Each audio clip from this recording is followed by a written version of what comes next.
Konnichiwa from BA. This is a Rorschach Japan update from the 23rd of April 2024. A quick summary of what's going down in Japan. On Monday the 22nd, North Korea launched a ballistic missile that fell into the Sea of Japan outside of Japan's exclusive economic zone. It reached a height of about 50 kilometers or 31 miles and flew 250 kilometers or 155 miles. This marks the fourth time that North Korea launched a ballistic missile this month. Japanese Chief Cabinet Secretary Yoshimasa Hayashi lodged a protest against North Korea through the embassy in Beijing. He said that the launches threatened the peace and security of the entire region. North Korea wasn't just launching missiles either. On Friday the 19th, their vice foreign minister released a statement in his country's government-run media criticizing U.S. Ambassador Linda Thomas Greenfield for visiting Japan and South Korea to discuss sanctions against North Korea now that the UN sanctions have expired. The statement called Japan and South Korea inferior countries and accused the ambassador of begging for aid. The vice minister said that the U.S. should focus on resolving issues in the Middle East instead. China and South Korea also issued statements, but not about the U.S. ambassador. They took issue with Prime Minister Fumio Kishida making a ritual offering at the Yasukuni Shrine in Tokyo on Sunday the 21st for the Spring Festival. Yasukuni Shrine honors the Japanese soldiers who died in World War II, a time when Japan was invading its neighboring countries. Kishida has been making offerings every spring and autumn festival. The Chinese embassy said that the offerings were upsetting to those that Japan hurt during the war. South Korea's foreign ministry said they were deeply disappointed and that Japan should look more honestly at history and repent for its past. In domestic news, tragedy struck on Saturday the 20th when two helicopters of Japan's Maritime Self-Defense Force, or MSDF, crashed during training near the Izu Islands, a series of islands stretching into the Pacific Ocean off the coast of Tokyo. The MSDF and Coast Guard rescued one of the helicopter's occupants who later died. They are still looking for the other 7 crew members who were on board.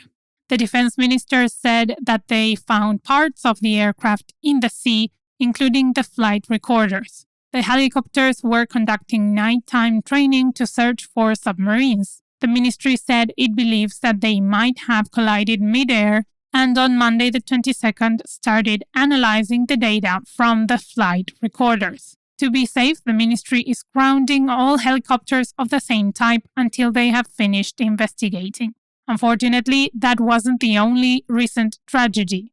Last week, a fire in a lodging house in Kawasaki City located near Tokyo, killed 2 people. Firefighters investigated the scene and said that a portable battery charger likely started the fire. The guest assigned to the room wasn't there during the fire, but said he left his device behind to charge. The National Institute of Technology and Evaluation warned that chargers can cause a fire when they are defective or if people leave them somewhere hot. The institute advised people not to leave chargers unattended while charging and to avoid putting them near flammable materials, in direct sunlight, or anywhere likely to heat up.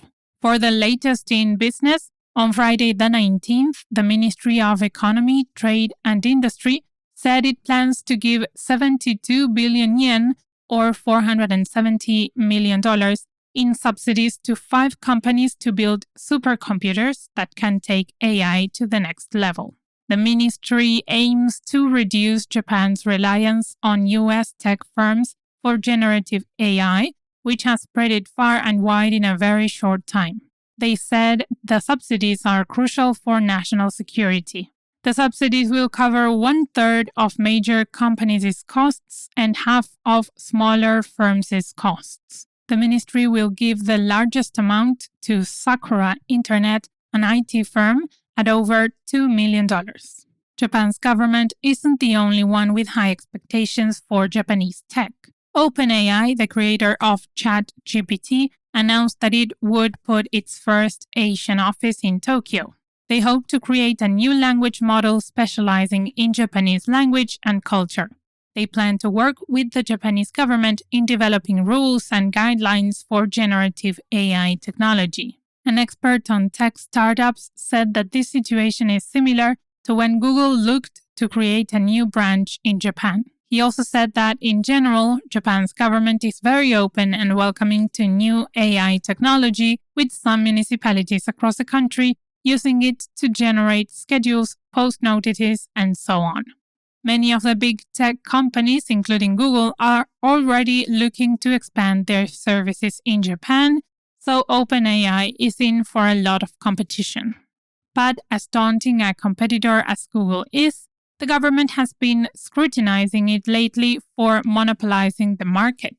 Google dominates the keyword-targeted online advertising market in Japan and has provided technical assistance to LY Corporation, best known for its messaging app Line and search engine Yahoo Japan, since 2010. On Monday, the 22nd, the Japan Fair Trade Commission said that Google violated Japan's antitrust law by asking LY Corporation to stop part of their advertising services for 7 years between 2015 and 2022. Google admitted to the allegation and gave the Fair Trade Commission a plan on how it would prevent future violations. Authorities are more wary of tech giants monopolizing the market and are increasing monitoring with on-site inspections and taking strict measures against violations.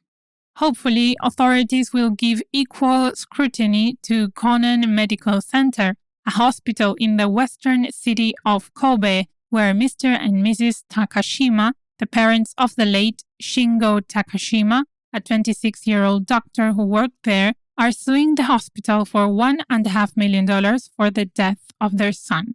The young doctor committed suicide in May 2022 and had logged over 200 hours of overtime in the month before his death. A local labor standards inspection office had warned the hospital to create a better working environment, but the hospital did not reduce Takashima's workload and also made him do self-study that they didn't count toward his work hours. The parents said that their son developed depression and killed himself because the hospital overworked him. Moving on, ride-sharing services started running in the country earlier this month. Before, the government had banned them in Japan except for areas without public transport. However, as the taxi industry faces an ever-growing problem of driver shortages, the government decided to allow ride-sharing in certain areas, including Tokyo. Even so, Japan's version of ride-sharing has a lot of restrictions. Ride-share companies don't work directly through an app.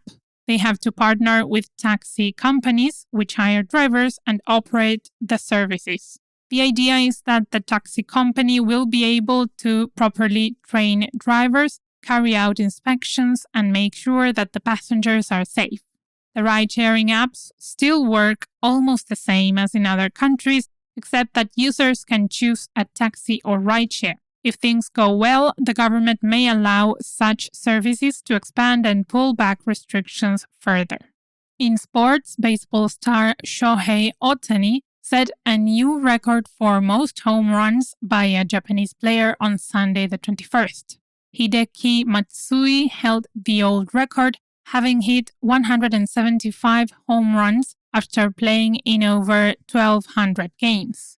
On Sunday the 21st, Ohtani hit his 176th home run when his team, the Los Angeles Dodgers, faced off against the New York Mets. It was Ohtani's 725th game. Ohtani isn't the only one making waves. Yuna Yamada, a first-year junior high school student from Sapporo City in Hokkaido Prefecture, won the top prize in the classical dance category for girls aged 9 to 11 at the Youth America Grand Prix Finals held in New York this month. Yamada thanked her supporters and said she hoped to become a ballerina who could make everyone smile. In addition to Yamada, Kohaku Kihara, another first-year junior high school student, won second place in the contemporary dance category for boys aged 9 to 11. Quijada said he wants to become a renowned dancer on the global stage. And that's it for this week.